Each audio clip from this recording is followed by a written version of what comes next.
Ronquidos, apnea del sueño. Hay pacientes que al operar la nariz en la noche van a sentir que respiran mejor y por ende puede existir una reducción en el sonido del ronquido o disminución del ronquido, pero mucho ojo, no es la única zona en donde la vía aérea se obstruye. Una de las principales está posterior a la nariz, ya en la zona de la faringe y la garganta. Por ende, esa patología deberá ser evaluada de una forma independiente antes y después de una cirugía de nariz. Conclusión, ¿quieres dormir mejor, respirar mejor por la noche?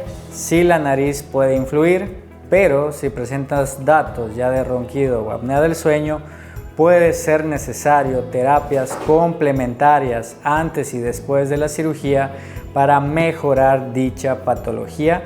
Recuerda que tus hábitos son fundamentales, alimentarte bien y control del peso para que la vía aérea respire de una forma adecuada.